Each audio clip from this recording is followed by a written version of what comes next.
Robert Van Winkle. Where did you cheat? Nothing rhymes with Winkle. Oh,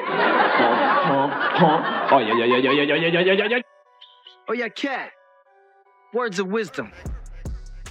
Drop that zero and get with the hero. But I really didn't know what to, what to expect. You lie about your background. I mean, that's all old news. I didn't lie about But nothing. I haven't. All I heard was like Ice Ice Baby.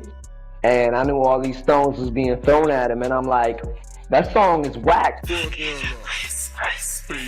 But why are all these stones really being thrown at him? I was young, manipulated, and I was a puppet. Vanilla Ice is finally spilling why he vanished from the spotlight, and it's way deeper than folks ever guessed.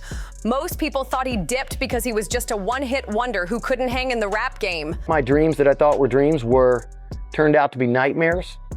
And I figured out the biggest value and purpose in life is that it has nothing to do with money or buying all these things. But now dark truths are bubbling up. Allegedly, Ice was being hunted by top music execs who tried to drag him into those twisted secret industry rituals everybody whispers about. Having relationships with guys? No. Was I doing things with guys that would probably be deemed to be gay? But Ice didn't fold. He said no real fast and backed out before they could sink their claws in. How did the industry situation turn me into a man? It really didn't. If anything, it tried to take man stripes from me. And yeah, he survived some wild situations on the way out. So how did he dodge the same trap that's crushed so many other artists? And was he really this close to being sacrificed by the machine? Keep watching because we're breaking down how Vanilla Ice escaped the dark side of the industry and why walking away might have saved his life. This is a quote that you said in one of your interviews. You said, at one point in my life, I didn't even know who I was, what my purpose was. I didn't want to live anymore. With hundreds of millions of dollars in the bank, I didn't give a shit about life. Who I am today is a complete flip the script opposite of that. And just super grateful, man, for my family, for my kids. And that's the meaning of life, man. The true meaning of life. 100%.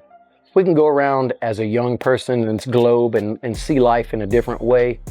And then you know what happens is, I shook this whole globe up, like a snow globe. I shook it up. And you think reality is what you see in front of you, and then the snow globe kind of settles a little bit, and then you find out that none of it was real. It was all artificial. It's all just entertainment world. It's all on how people view you, even you. And you find your purpose, you find out who you are. And I didn't know who I was. You know what I mean? Like, yeah. I know Justin Bieber could definitely use some advice. Yeah. Lost. Because with all the success, especially with what happened to me, 10 times even bigger than Bieber or anybody, because of being me and white and who I am. And at the time, it was something far more impactful, if that makes any sense, for people to hate on or take a punch at or anything, right? So it was a groundbreaking thing that really was and probably could have killed me in many, many ways. Not just the Suge Knight way but suicidal way, to the point where all my dreams that I thought were dreams turned out to be nightmares. Vanilla Ice, the flashy face of early 90s pop rap, disappeared almost as fast as he blew up. Everyone thought he just flopped and faded. The time that Whitney died, that night when we were at, my Grammy party, and it was Puffy. It really was Puffy, Diddy, all of the, back to Puffy. And for him, to so articulately why we were there together, why the party had to go on, why the musical community had to be joined together. Very touching, very special. But now, it's coming out that it had nothing to do with weak bars or trends. Reports say powerful insiders allegedly tried to lure him into the same shady, ritual-filled world that's now being tied to other big names like Diddy. Yeah. This sleepy little town is about to become cool as ice. Drop it.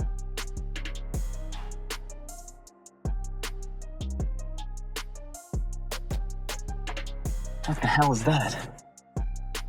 Drop that zero and get with the hero. At the peak of his fame, Vanilla Ice was reportedly approached by these so-called gatekeepers and invited to those secret elite parties. The same ones we keep hearing about. Even proposed to me. I mean, things were going so crazy and fast, man. I was just like, what? I thought the guy was supposed to do that. What do you mean? Wait a minute. This is too fast. I'm just getting started here, and I'm way too young for this. Yeah. So, yeah, it was crazy. The more I think about it, the more crazy. But Ice wasn't having it. He walked away cold. Later, he even hinted at the industry's fake energy, the lies, and that twisted underworld behind all the glam.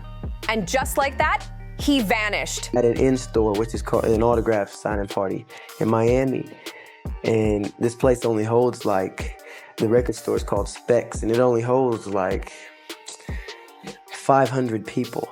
And there's 5,000 people showed up. All hanging out in the mall, hanging outside, inside, completely packed. And I had 3 security guards, plus the mall security, which was about 7 of them. So there's about 10 security guards altogether. And I go, okay, come up next. Whoever wants to come next, get a autograph. Wow. The whole crowd. I mean, they ripped. I had my MTV shirt on and everything, and they ripped it completely off. My censorship shirt, ripped it completely off. Broke my watch on the concrete. The security guards had to drag me out of there because the girls had hold of my pants and I couldn't walk, and I was just getting dragged this way and pulled this way. It was incredible. It was terrible. They wrote on the limo with a marker, "We love you, Vanilla Ice," on an all-white limousine with a magic marker that doesn't, a permanent marker. Now, about those freaky secret parties, when Vanilla Ice was blowing up, Diddy was still just a behind-the-scenes player. By the time Diddy hit superstar status, Ice had already ghosted the mainstream. But let's be clear, Diddy didn't start those dark industry rituals. Allegedly, he was taught by the same powerful insiders who tried to rope Vanilla Ice in. Arsenio Hall show, at first I was a fan, What you gonna do? And then I became definitely not a fan of the show, especially after I did the show. Call me Vanilla Ice. Yeah. In all fairness to my audience, when you talk about Vanilla Ice, I was mad at Vanilla Ice before the interview started. You have been embroiled in a lot of controversy. The press has been really hard on you lately, saying that you lie about your background. I mean, that's all old news. I didn't lie about. But I haven't interviewed you, so it's new news for my audience. So let's get into it. All right. I thought he was a little hard on me. He was venomous. I've heard stories about me lying about where I came from and everything, and I never lied. Let me just tell you, when the record company creates all this stuff, bios around you, and, they have your own publicists and everything, they create this image, okay? This image. And it's easy to hate on that image because it's a novelty act image, I was kind of thrown into this new kids with snot category, Right after Ice Ice Baby exploded, Vanilla Ice landed on the radar of some seriously powerful execs, like the late Charles Koppelman, who had strong ties to Clive Davis, Diddy's longtime mentor. Behind closed doors, whispers say those music bosses didn't just see Vanilla Ice as a hitmaker, they saw him as someone they could control. Allegedly, they tried to pull him into the same creepy circles that would later be linked to Diddy. I got stabbed 5 times, got my main artery right here in my leg. I almost died. You only have 8 pints of blood, I lost 4. Damn. And it was in my friend's seat for 3 months after. It still didn't even dry up. He had the sponge seat, underneath it, and it was in the seat when he took me to the hospital. My buddy Phil took me to the hospital. It was his fight. It wasn't even my fight. I didn't even know who this guy was. I was his passenger. And he's in the front yard of some dude's house. And he goes up and the dude comes out in his trench coat, and Phil runs turns into the biggest in the world and runs. And I'm standing there and I'm like, what the that shit? The dude was coming at him and he turns around and ran. This is my big Phil, man, the big dude. And the guy came at me. He goes, "You want some of this, mother?" I go, "I don't even know who you are. I don't know what this is, bro. What's going on?" And mother just standing there and he's yuck. Next thing I know, I turn around, I choke the dude. He's just a skinny dude, a little guy. And that's why I couldn't understand why Phil ran. I didn't see the knife. He ran because he had a knife. And Phil comes back after the dude's laughing. I beat the dude's. He saw me. Phil, 2 houses down, and front yard looking at me. I'm fighting this dude, didn't even know he was stabbing me.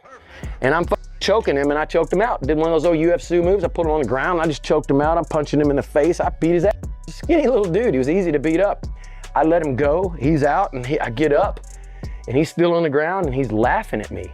I'm like, why are you laughing, dude? I just beat your ass. And I go to, I'm exhausted, so I put my hands like this, and my hand slipped off. And I go, what the? I looked at it, and it was blood everywhere, and you got my main artery here. It was just gushing out, like some you can see out of the movies where just, an artery is main thing, it squirts out. And he got me in my ass cheek, he stabbed me across here, got 47 stitches on my hand. 47 stitches. From here, see it, right here, all the way down to here. I mean, I got scars, there's the artery right there, dog. Not to show you my untanned leg, I don't wear tight shorts and that's where the knife went in right there. And I'll spare you the details of my ass, but yeah, we don't need to. There's the scar there. Scar stories, man. Nothing to it. Okay. But Vanilla Ice wasn't blind to the game. He saw what was coming and got out fast. Before they could pull him in too deep, he vanished from the mainstream and turned his back on the whole industry. But how did black artists treat you? Great.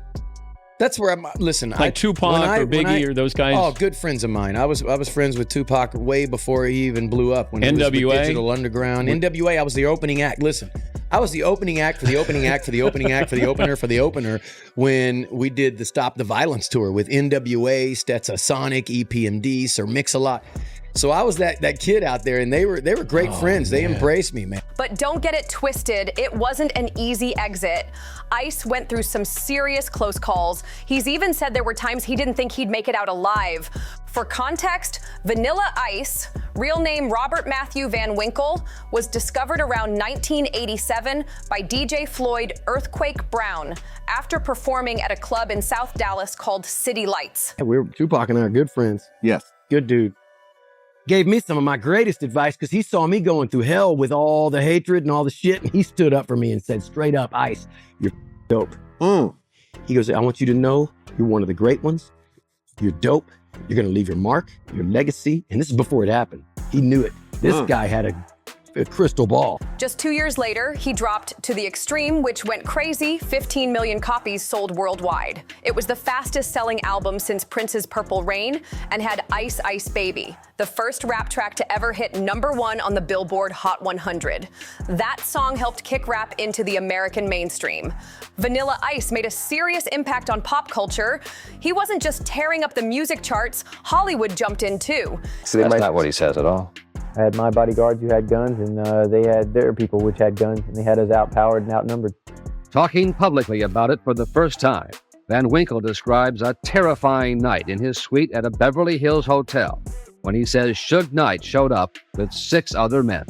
Roughed one of my bodyguards up. They roughed everybody else in my whole entourage up. In 1991, he hit the big screen with his movie debut, Cool as Ice. Back then, everybody wanted a piece of him, even Madonna. She was so into him that she actually proposed. But Ice turned her down. His career was just taking off, and he was still in his early 20s, focused on the grind. Unlike most famous guys at his level, Vanilla Ice wasn't chasing fame through relationships. He married Laura Giarita in 1997, and they had 2 daughters. They stayed together nearly 20 years, which is wild for Hollywood. Things ended in 2016 when Laura filed for divorce, claiming he cut her off financially and hid money. Still, staying married that long with that kind of fame, that's rare.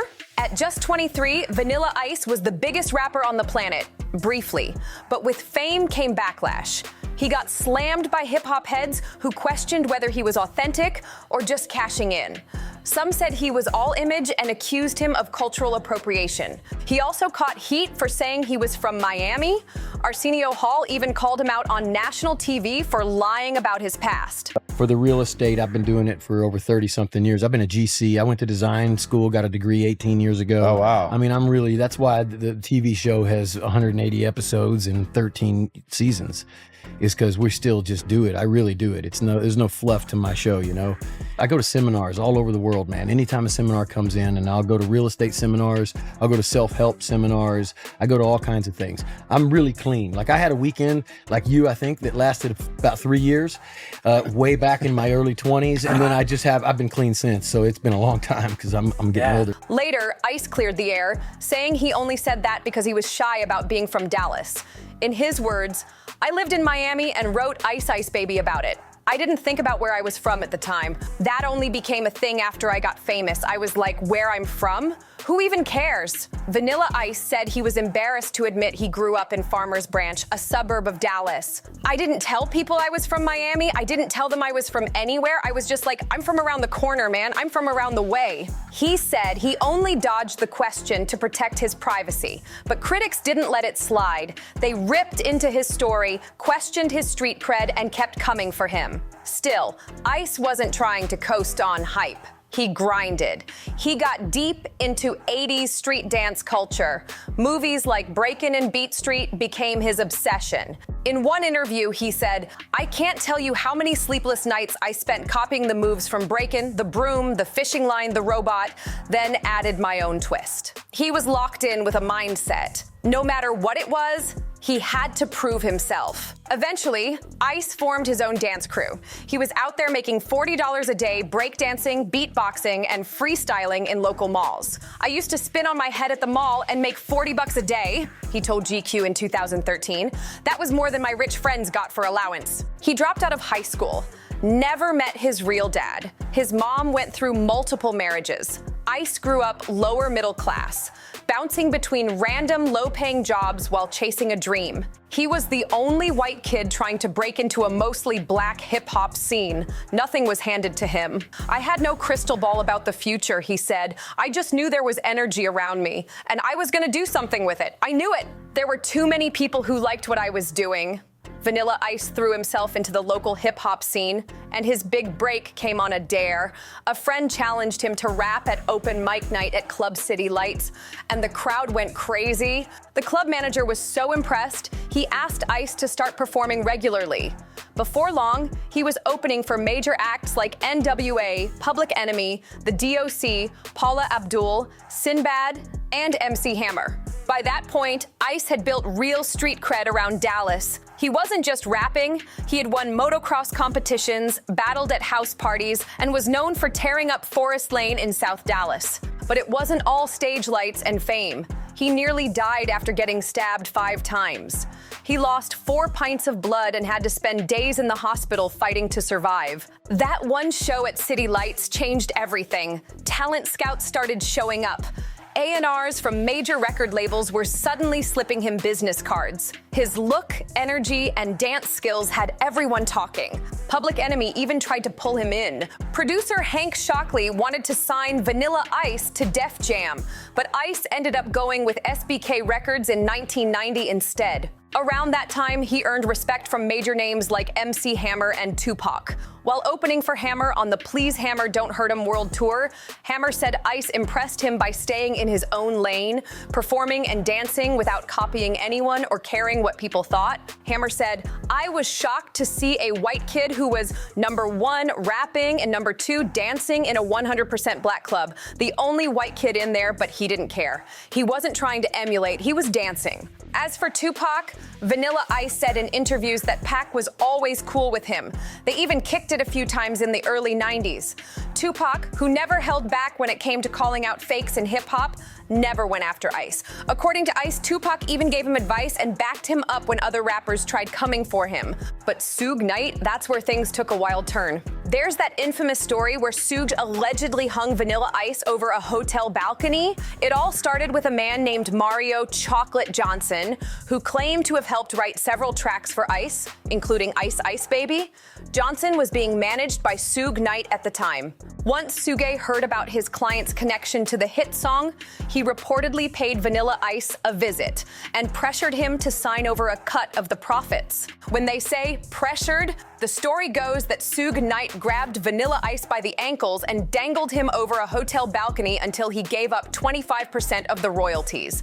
Ice later clarified Suge didn't literally hold him by the ankles, but he definitely made his point loud and clear on that balcony. Fast forward to now, and look who came out on top. Vanilla Ice is living good as a successful real estate investor while Suge Knight is sitting in prison.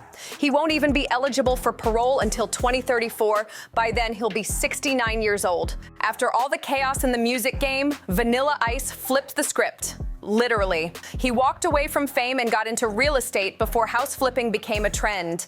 He started buying and renovating homes in Florida, turned his rap money into serious wealth, and even landed his own show, The Vanilla Ice Project, which ran for multiple seasons on the DIY network. Ice never sold out. He said no to the shady industry parties, played the long game, and now he's still cashing in, while most of his haters either vanished or ended up behind bars. Fans now say one of his smartest moves was leaving the spotlight when he did, before fame could swallow him whole. He found success his way without giving up who he was. But what do you think? Was walking away the best decision Vanilla Ice ever made? And what's your take on those creepy allegations about the industry trying to pull him into that freaky hidden scene? Sound off in the comments. We really want to hear your take. Don't forget to like, subscribe, share with a friend, and hit that bell so you don't miss what's coming next. See you in the next one.